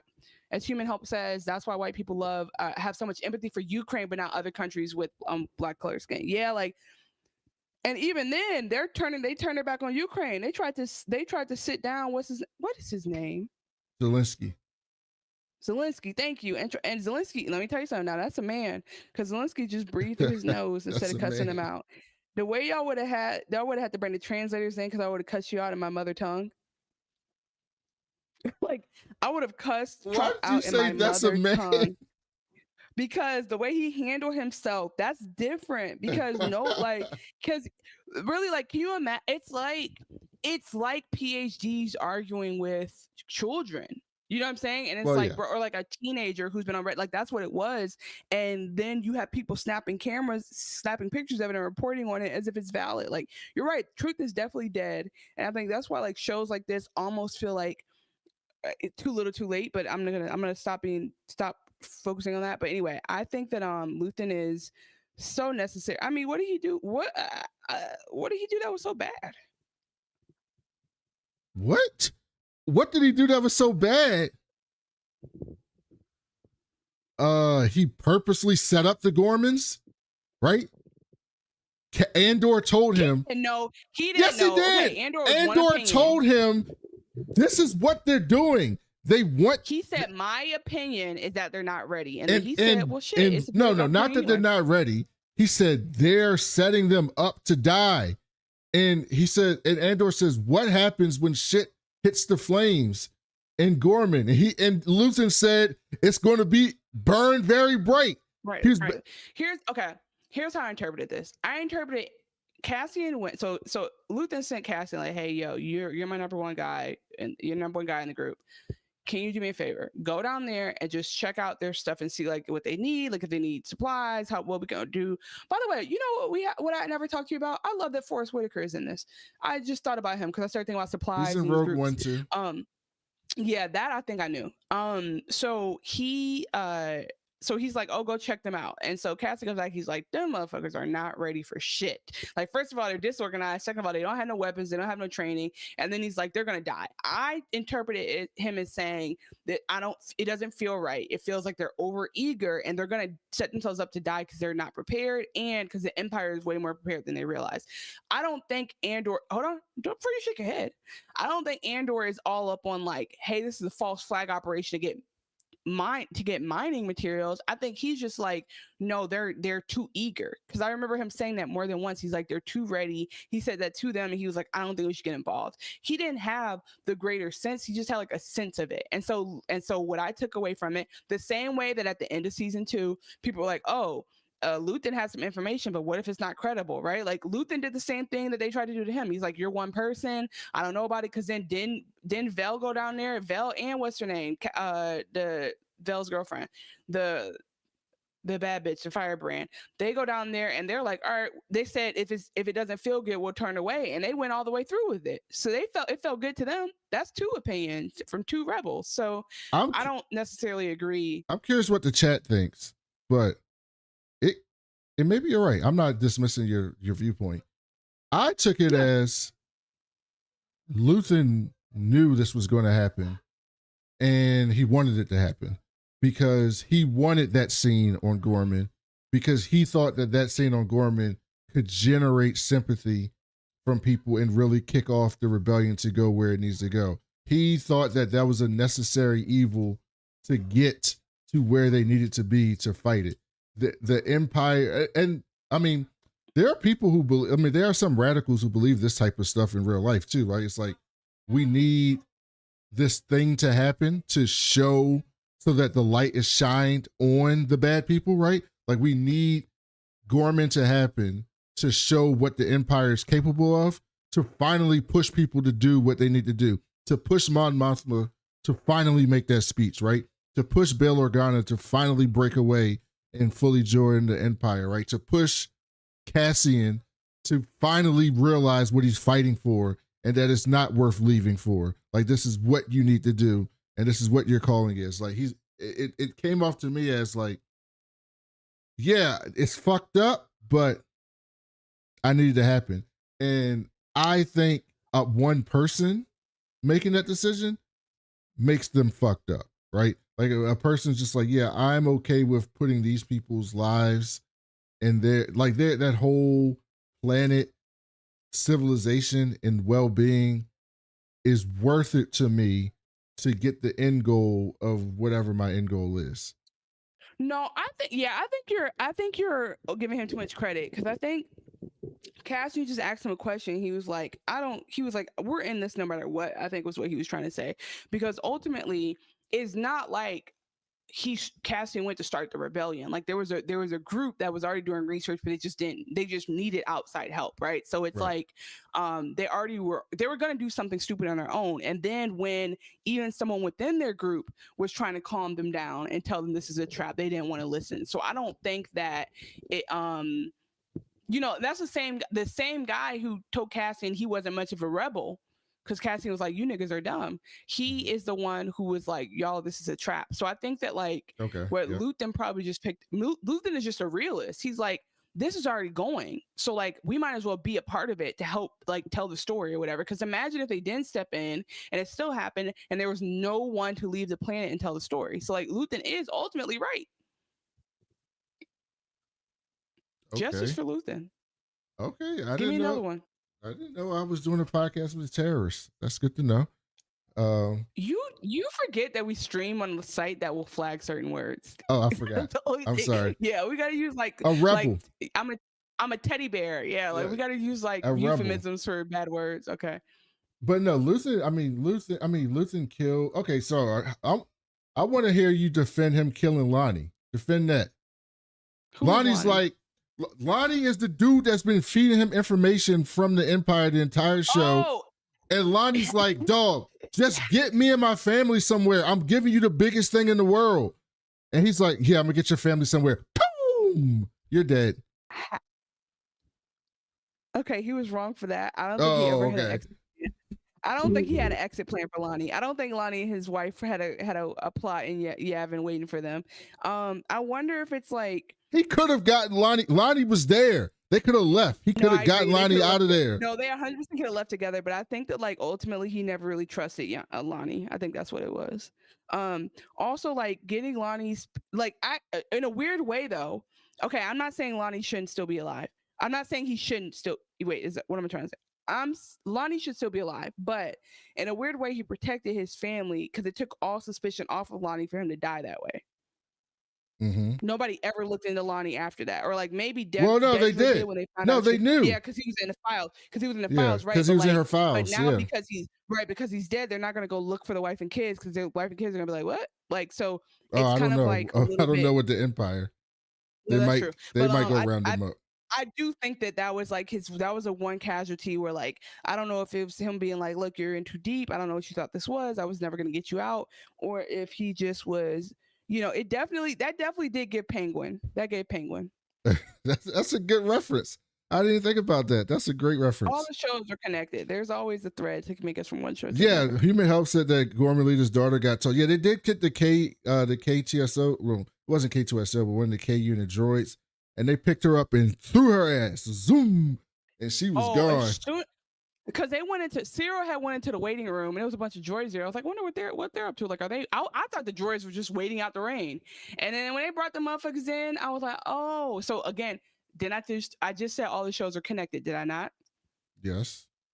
And they introduced murder bots on Andor just for us to start recapping murder bots soon this weekend. Because if I ever seen a murder droid, it was that motherfucker. Yeah, those are murder droids. This is exactly what they are. They were picking them up and throwing them. I love that they reclaimed one for them because he came. First of all, he came through, and in the last battle, when they were like, "Are you here with us?" He was like, "Nope." I love that. I was like, they would definitely have all been dead if it wasn't for that the droid that they flipped. So the other big thing that happened in episode 8, which to me is the best episode of Star Wars television ever, was we get the entire show has been Cyril and Cassian are the same person on different paths. They're the same person on different paths. Cyril and Cassian are the same person, but on different paths. Interesting. I disagree, but keep going. And so, like, Cyril's whole thing is like, I gotta find purpose. Cassian's thing is like, I don't want to do this purpose. Cyril is hunting Cassian. Cassian is trying to avoid him. Cyril's obsessed with Cassian. Cassian doesn't know who the fuck he is, right? Which we get to. Who are you? Who are you? And that's Cyril, exactly what I would say. If somebody just came and whooped my ass in the middle of a gunfight, I'd be like, whoa, what? Cyril went to Gorman and basically gained some respect for the people of Gorman. He's basically like, y'all told me they were savages down here. And they're not. They're just, I still want to do my job, but they're not what y'all say. And then he sees everything that's happened. He starts to put two and two together. Oh, this is some fucked up shit. They show him standing in the middle of a gunfight for at least 25 minutes. Yeah. Like he's just standing and there's pew, pew, pew, pew, pew everywhere around him. But he's just like, I got to get a good look at this. It's one of the funniest, unintentionally funny parts of it. He puts two and two together, goes to confront Dedra, basically says, how long did you know? How long were you using And she's me? like, don't worry. Look. We got all expense paid trip. They're going to give us vacation after this. We're going to go back home. We're going to be together. We're going to have the wedding of our dreams. They've already sponsored. Don't worry. Like, she's like, just go with the flow, honey. Because basically, she pulled him in. The thing we didn't mention was like, this all kicked off because Dedra's too good at being bad. So like she basically tells her boss's boss, like, hey, I hear this plan y'all got, but y'all don't have it all figured out. Like it's not effective enough. You need more PR and more propaganda against the Gorman so that the whole universe, the whole empire will turn against them. And so they're like, oh, great idea. This is your job now. And she's like, no, I want to keep chasing down Axis, which is Luthen. And they're like, no, this is yours. So while she elicits Cyril to go on the planet undercover, and like he is a plant basically to get the rebels, the local rebels, to think he's on their side, and so he's like a spy on both sides. But I think again, like you said, he just thought he was helping the Empire, but like at no point did he conceive of the Empire. Sorry, my computer's messed up again. At no point did he conceive of the Empire is actually here to genocide this whole planet, like regardless of how savage they are. Like they could have been firebombing every day. They still would have did it. And they could have been peaceful every day. They still would have did it. It did not matter. So I think as he saw, like, again, as we talked about before, boots on the ground, somebody seeing what's happening, that is half of what you need to open up your eyes to atrocities. And that's why people should be more respectful of opinions of like journalists and people who are in areas. But anyway, so that's what he that's why he's so mad at Dedra and why he does abuse her later, is because he's like, wait a minute, you pull me into this and you're pulling me out of it, and you seem to be okay with it. You don't seem to be shook by what's happening. Yeah, she tells him about the Death Star. Yeah, she tells him about Death Star, and she's basically like, yo, what? He's like, all these shows are connected. It's almost like you when they realize, oh, I'm dating a serial killer. Like, what? I'm dating a madman. And so he chokes her to get her to do that. And then he goes, I'm done with you. Like, this is like, you're going to do this by myself. So he leaves, right? But he leaves and goes into the firefight, which is. But this is why this story was so good. Even Cyril, who realizes, okay, this is too far. This is fucked up. I don't want no parts of this. He still can't get past his anger and hatred for a dude that he's been chasing to prove himself for. He still is like, I got to do this thing, to the point that he goes and gets into this fight with Cassian. He gets the upper hand on Cassian. He's ready to shoot him. And Cassian is like,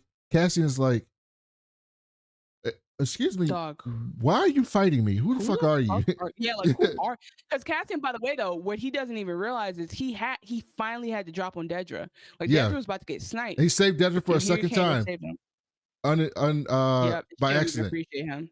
And and Cyril at that moment, this was such great acting.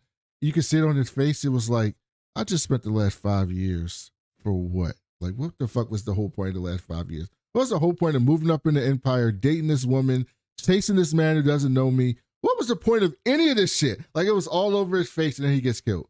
And I was like, what a perfect fucking ending. Like that was a perfect fucking ending for that character. Because it In that mattered to way. him so much. But I think that if we take nothing else from this, it's that if that man had been in therapy, he'd still be alive. Yeah. Well, yes. I'd love to see Star Wars therapy. That'd be a good TV show. You should pitch that. That'd be a good, very good TV show. All right, take the stream down now before somebody takes it from me. Those are the big characters, I think. Bix, Cassian, Mon Mothma, Luthen, Dedra, Cyril. Yeah, those are really the big characters. So I would love for you to know at some point to watch Rogue One. Rogue One, in my opinion, is the best Star Wars movie they've ever made. Really? Was Donald Glover in this one? No, he was in Solo. He played young Lando. Mm-hmm. Good casting. There are people that you saw. So Ben Mendelsohn, who played Krennic, like on the Empire, he's in Rogue One. I mean, I know he's Ben Mendelsohn. He played Krennic. Yeah, he played Krennic. He's one of the Imperial people in charge that was directing everything. The one that interrogated Dedra.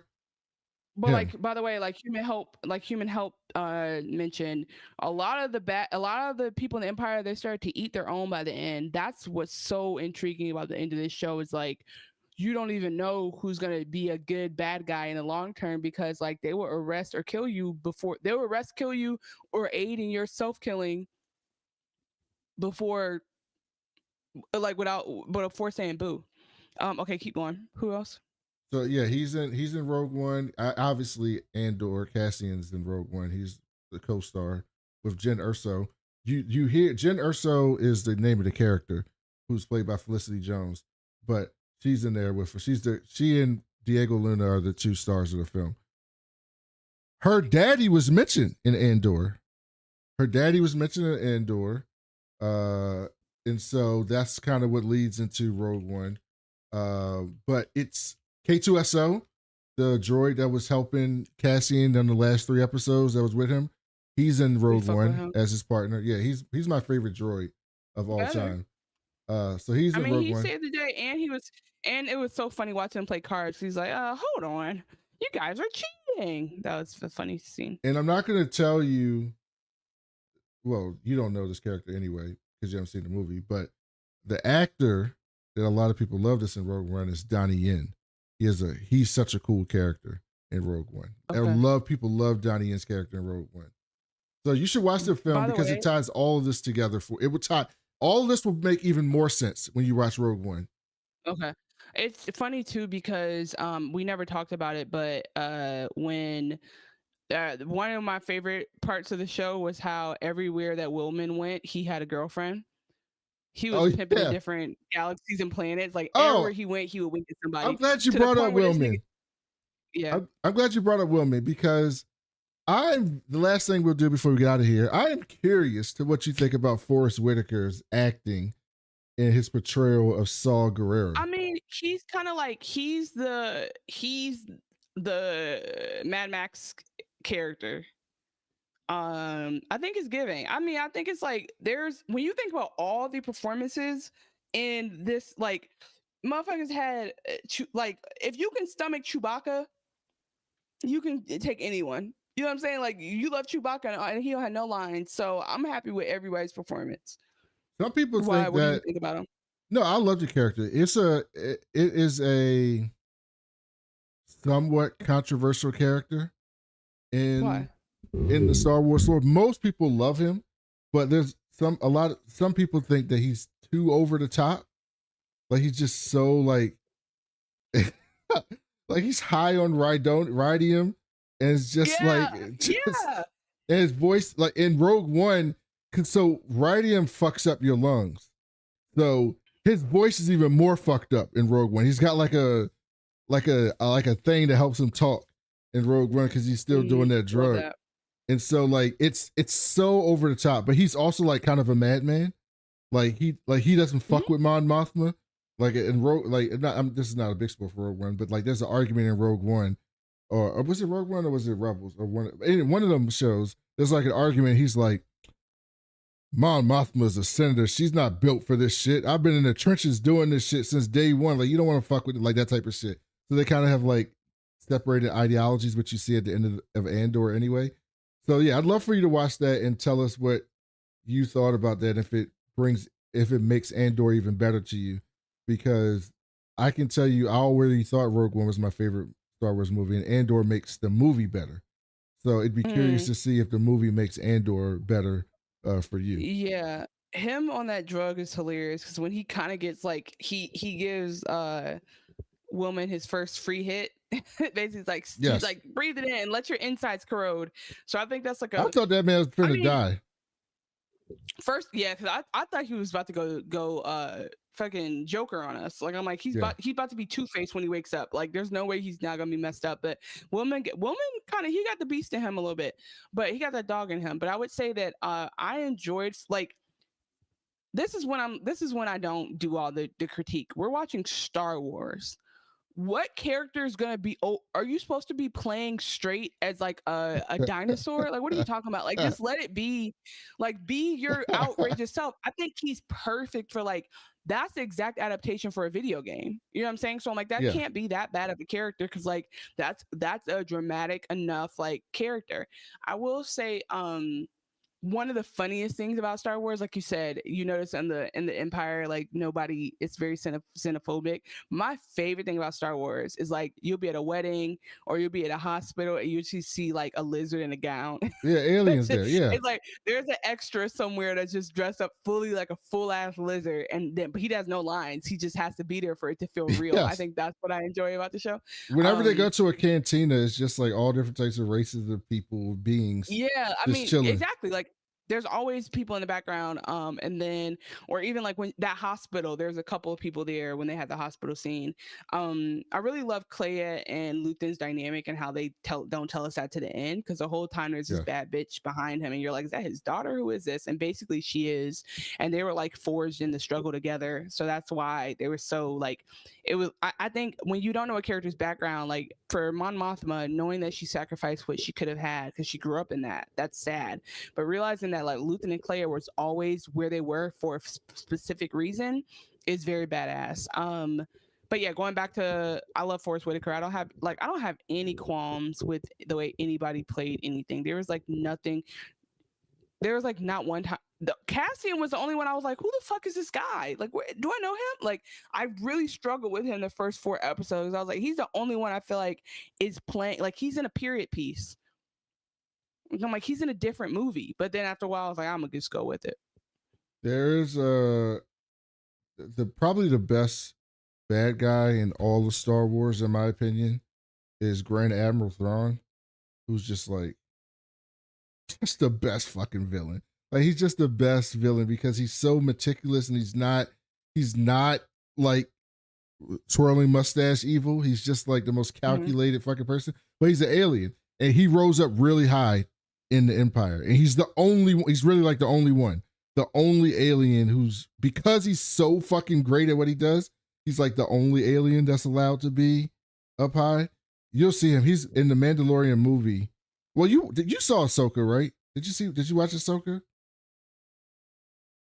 No, you didn't watch Ahsoka. Okay. You didn't watch Ahsoka. How do you know whether or not, think on it. Did I watch Ahsoka? I can tell by your face you didn't watch Ahsoka. You're not very good at hiding it. We recapped Ahsoka on this show. No, we didn't. We recapped Ahsoka? Brandon, we recapped Ahsoka season 1. Are you joking? That was a long ass time ago. How am I supposed to remember that? Okay. Well, anyway,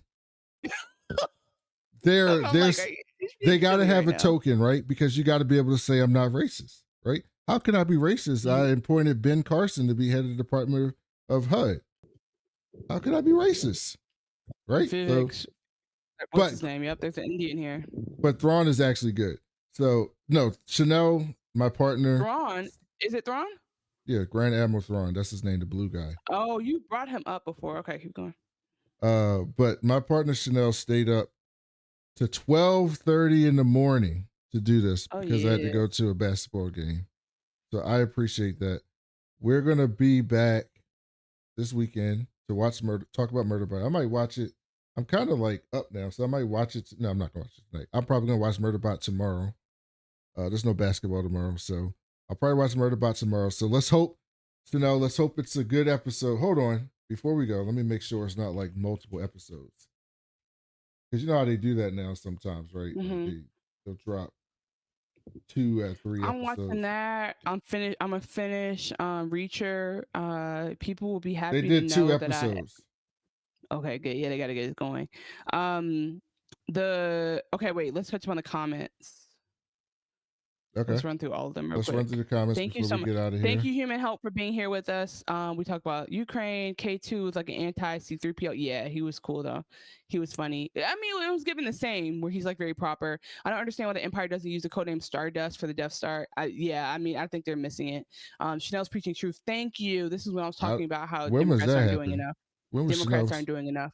When was Chanel preaching the truth? I just told you when I said Democrats aren't doing enough. Keep going. Oh, okay. Galen Erso is the engineer who designed and said, okay, cool. Yeah, Galen Erso, that's Felicity Jones' daddy. And they mentioned him in this. Krennic was talking about him. Krennic was talking about him as a person helping design the Death Star. Mm-hmm. I love that we heard a little bit of Karis Nemec's manifesto about. Yes. Wait. Question though. That's going to be a season 3 thing. There is no season 3. Season 3 is Rogue One. There's no season 3. Does the baby pop up in Rogue One? No. There has to be a season 3. There's a baby. Watch Rogue One. That's all I'll say. Are you there's no way that we're gonna finish this.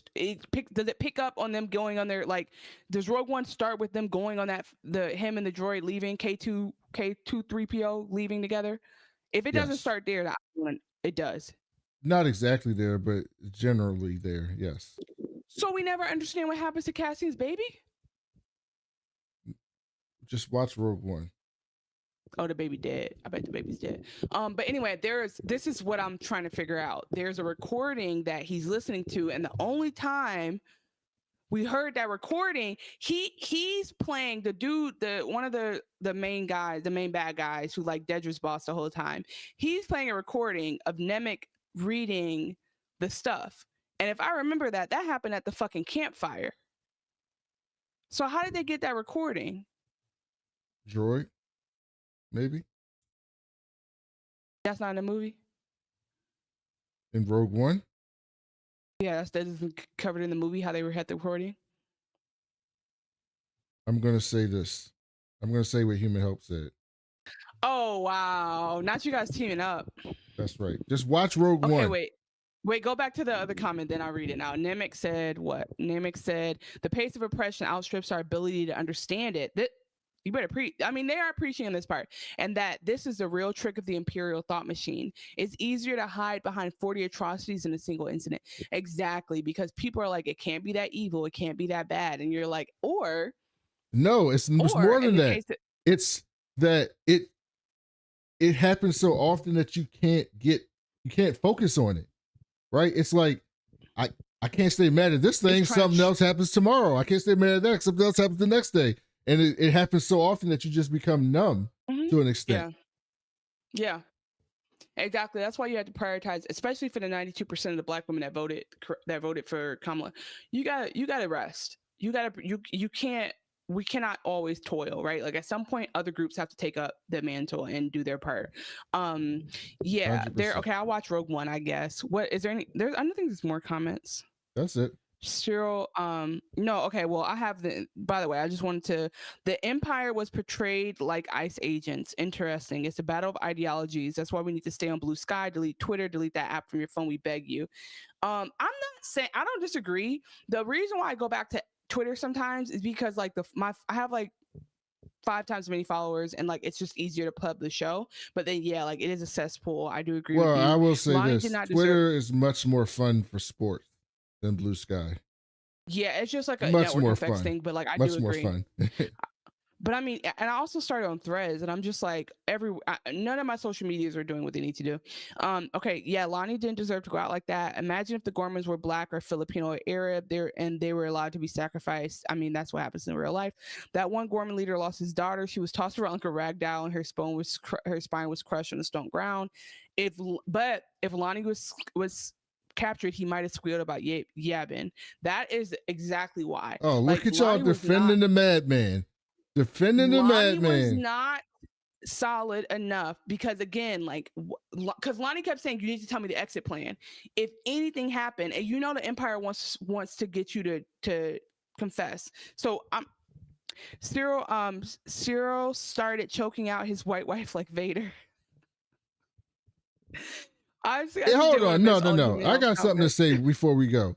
If Luthen could get Mon Mothma, a fucking senator, right, smuggled out of Coruscant the moment after she gives a speech that calls out the Emperor, he could have got a nobody to fucking Yavin.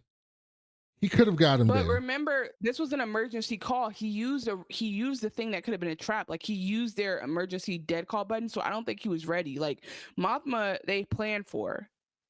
That's the thing. That's what I want to say. That's the only thing. I'm not saying. Okay. I don't disagree with you. I already said he shouldn't have killed the man. I think that was wrong. By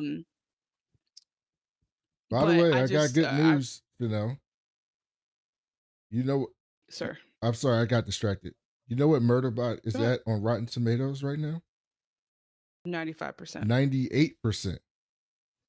Wow. And you know what's still streaming? I mean, you know what's still in theaters? What?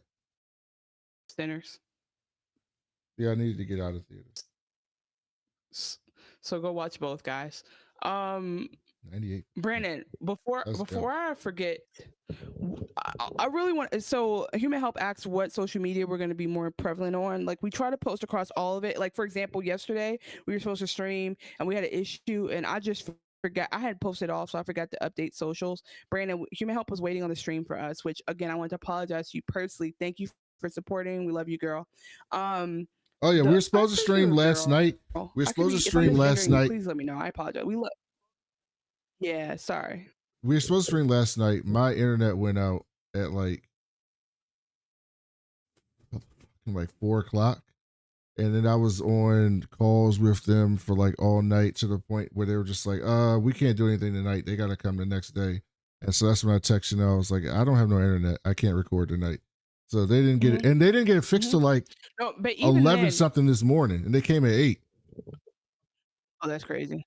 That's crazy. No, what I'm trying to say though is just like, I forgot to update the socials but like today we put it out there, so we'll try. Like, Blue Sky is pretty much a source of truth. We'll always post to Blue Sky, and then we try to remember the other ones. We just, again, like, kind of have followers across everything.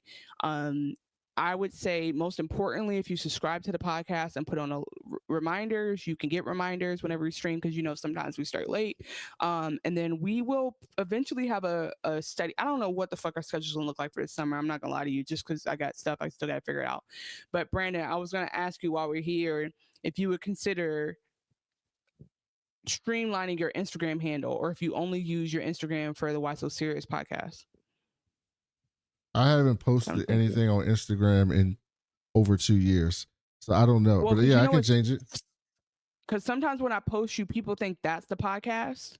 Like, they think our podcast is called Why So Serious. So if you just had another one or something, I was just wondering. Oh yeah, that's fine. I can do that. But yeah, lastly, before we go, I'm probably gonna go to movies again this weekend. But I did recently go. Have you ever heard this? Blumhouse does this thing called Halfway. Ooh, I just ate the mic. Sorry, Halfway to Halloween. And so because it was May, they put a bunch of movies back in theaters. So I just saw Ma in the theaters. Have you seen this movie? I never seen it before. Oh, you didn't see Ma? Oh yeah, I saw Ma when it came out. No, so I saw it and it was hilarious. So I don't really like scary movies, but I like stupid ass movies like that, or like Annabelle 2 is coming out and she's a bad bitch once again. So I could do a movie like that. Now, some shit where like Toni Collette is like her head is floating above the ground, I'm not doing that with y'all no more. Don't ask me to do that no more. Oh, and I also obviously saw the new Avengers. I finally saw that. Ma wasn't a very good movie, but Octavia was excellent in that movie. It's campy. That's the whole point. It's like it's camp. Like you're supposed to go. Like we were in there cheering for her. Like that's the whole point. Is you're supposed to go and be like, she's crazy. I love her. So anyway, that was great. I have yeah, I'm just happy to, somebody said Final Destination Bloodlines is good. Are you gonna go see that? No. Okay. Josh Hartnett has a movie out. Shadow Force looks black. I should probably go see that. I'm going to see Tom Cruise. That's May 23rd. That's not till next week. Yeah, I'm gonna go see Tom Cruise run. Okay, I just wanted to say that. Oh yeah, that's gonna be crazy because you know that has to be this man's death wish. There's no other way to explain him doing all them damn stunts. But I just want to say that if you guys go to movies, go see Shadow Force. It looks like it's about to leave theaters, but that's all black people. If you want to support Josh Hartnett getting back into the game, and then The Weeknd is in this movie called Hurry Up Tomorrow. That is currently at 75%. It has The Weeknd. So in it. You remember how I felt about The Idol? I can't go watch The Weeknd. Sorry. I saw it for The Idol. Oh wow! And Final Destination has 92% Rotten Tomatoes. So it's right behind your movie, dude. The Murderbot's a show. Murderbot. Yeah, my bad. Anyway, this was fun. Sorry, guys. Whenever we get disconnected, it's because it was graduation. It was a lot of shit going on. We catch up with shows. I am almost at the end of Gemstones. I really have been putting it off because I just am so freaking sad about it. I'm at the point where Uncle Baby Billy says he wants to play Teen Chess. Oh yeah, you're way behind. Okay. I know, it's just like I don't want to finish it. It's so good. I'm so sad. But anyway, guys, love you guys. Thanks for listening. You can always follow us across the socials. I'm at Chanel Creating on everything. The show is at We Was Watching everywhere, including YouTube. Please like and subscribe, share with your friends. If you share with just one person and tell them, hey, just like this, subscribe to this real quick, it'll help us get to 500. You can follow at Brandon at That Cool Black Nerd without the AC and black in some socials. But you'll see him tagged in any stuff from the show or that I post. And then also on Instagram, Why So Serious Pod. We just talked about that. You can please like and subscribe. We haven't gotten a review in since March. I know we haven't been consistent, but like, come on, guys, just go fake a review for us. 5 stars on Apple Podcasts. And then if you listen to us for long enough on Spotify or Anchor, I think it's still Spotify for you, it'll give you an option to like us, but you can't just do it without listening. We don't really look at the other stuff, but like anywhere you listen to us, we appreciate the numbers. Like we just don't look at the reviews anywhere else. And YouTube though, of course, like comment on this YouTube, come back and tell us what you think, disagree with us if you want to. Don't be mean, but you can always disagree. Go back and watch our other stuff if you want to go see our Ahsoka coverage, or I think that's the only Star Wars universe thing we've done, but we did do Ahsoka. And we are gonna do Murderbot next, apparently. I hope it's good. Gonna be good. So thank you all for listening. We'll talk to y'all later this weekend. I'll put the stream time up once Chanel and I nail down the time. So talk to y'all later.